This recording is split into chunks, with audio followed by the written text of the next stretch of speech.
And welcome back to Subculture, where we are continuing our look now at the Melbourne International Comedy Festival because we have got another comedian on the show who is going to be doing a show as part of this year's festival. We've got David Rose on the phone right now, so welcome to the program, David. Hello. So, David, we are so happy to have you on the show today. Of course, you are going to be doing a show called A Jerk in Progress. So can you tell our listeners a little bit about your show at this year's festival?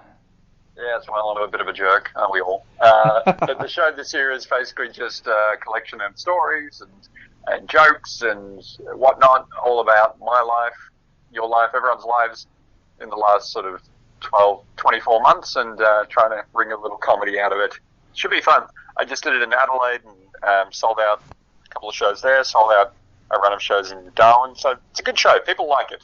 Awesome. And talking about life over the last 18 months, 24 months, you've been touring really, really heavily. You've been everywhere from New Delhi to New York City. What's that been like going overseas and taking your shows to different countries?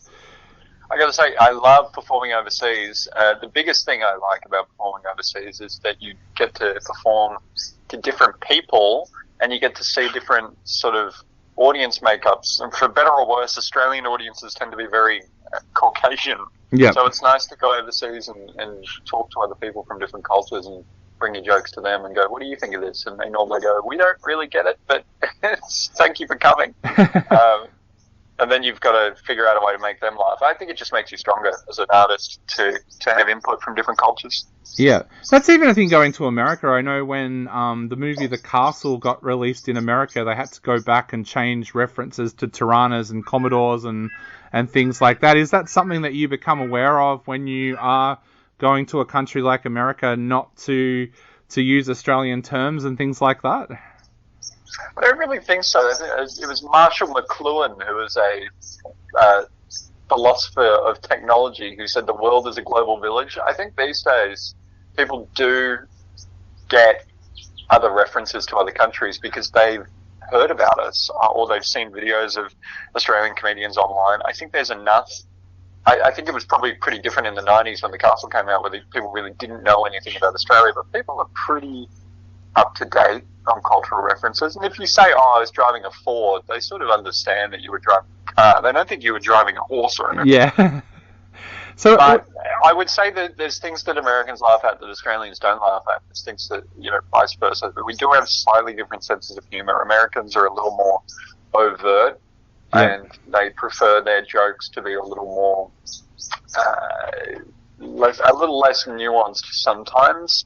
And Australian audiences, I think to their detriment, sometimes we get away with being sort of this laconic, larrikin sense of humour where we don't actually focus so much on the writing. And we just sort of, this funny thing happened the other day. We probably could do with a little more craft to our craft. Yeah. So the New York comedy scene, is it what we see in TV and movies? Like, did that pretty much sum up what the scene's like in New York? I think it depends what TV and movies you're watching. Yeah. It's such an enormous hub of comedy that there's everything that you can imagine there. There's horrible open mics where you pay $5 to perform to nobody. And there's amazing comedy clubs where you perform with big headline comedians who are world famous. I mean, it really is everything. New York's a fascinating place. I really don't understand why anyone starts doing comedy in New York. It's such a cutthroat comedy scene there. The great thing about Melbourne, starting in Melbourne, is that we have the comedy festival. You have scope to develop, and there is a sort of a nurturing atmosphere.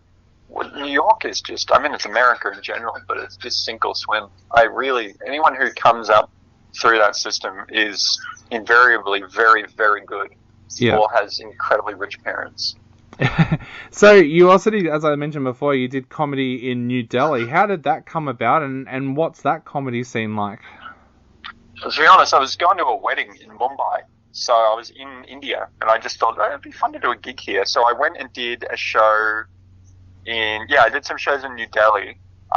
Very strange. I mean, a lot of it was in Hindi, and so I didn't really understand most of it. And I was talking to a comedian beforehand at one of the shows, and comedians just like to make fun of one another. That's what we do. You've never met someone before, you immediately just start just making fun of everything about them. So we were talking backstage, making fun of one another, and then he went on stage and in Hindi said, "Oh, this next comedian's all the way from Australia. Be really nice to him. He's, we've got this guy who's visiting. He's a professional comedian. Blah blah blah blah blah. Oh, really nice stuff." And then he brought me on, and I'd forgotten his name. And because I'd been, because we're comedians, he was short, so I said, "Oh, thank you, thanks, little Indian man," and then did my stuff. And it got a bit of a laugh, but then I went off stage and he went back on after me and went on in Hindi for another 90 seconds and got a bunch of really big laughs and then brought another couple of comedians on.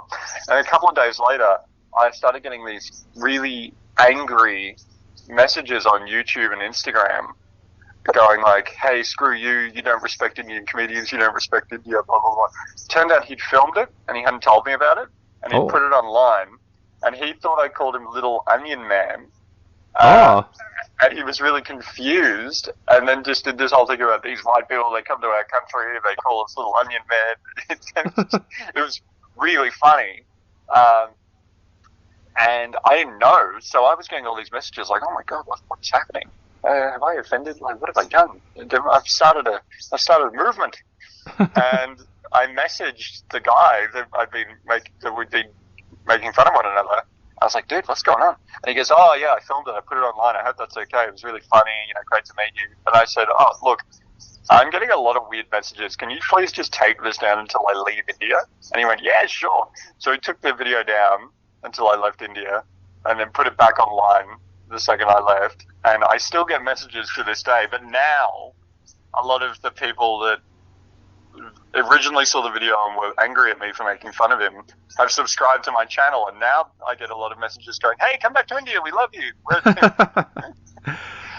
Talking of going viral, you've also gone viral amongst Ben Shapiro and Bluey fans. How has that happened?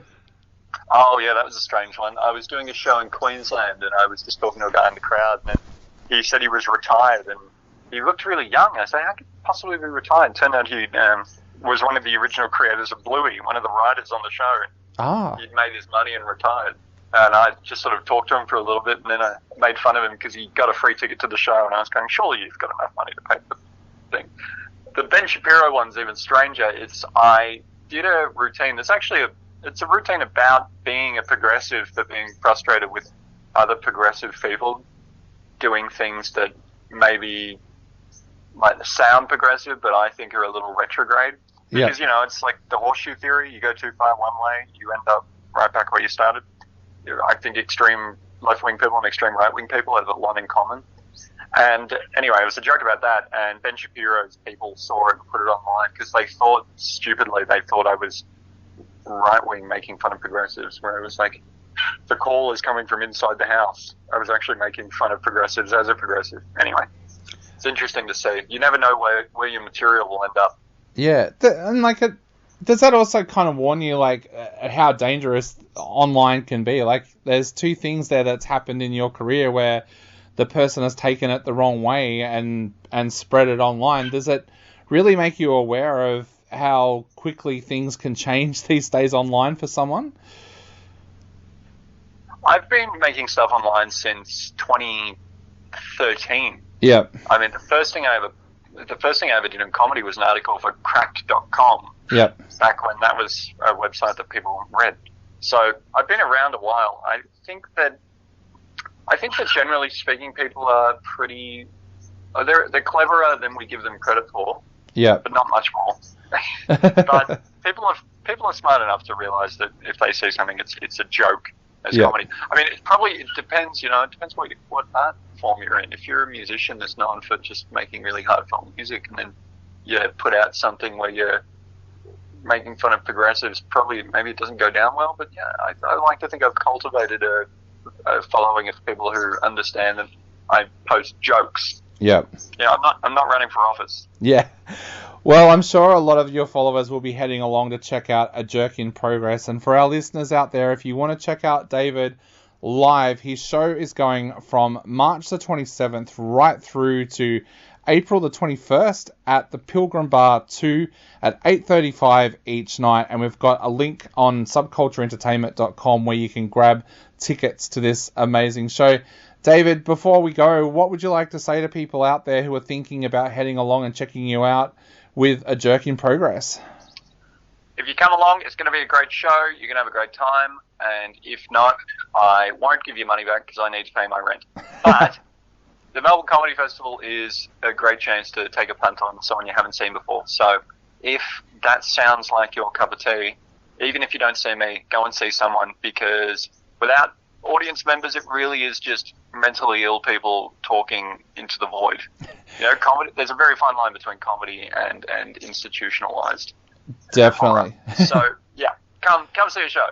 Definitely. Well, we do want you all to go and see David in A Jerk in Progress. Like I said, it is on from March 27th through to April 21st, 8:35 each night at Pilgrim Bar 2. And all of those details are up on subcultureentertainment.com with a link to go and grab tickets to the show as well.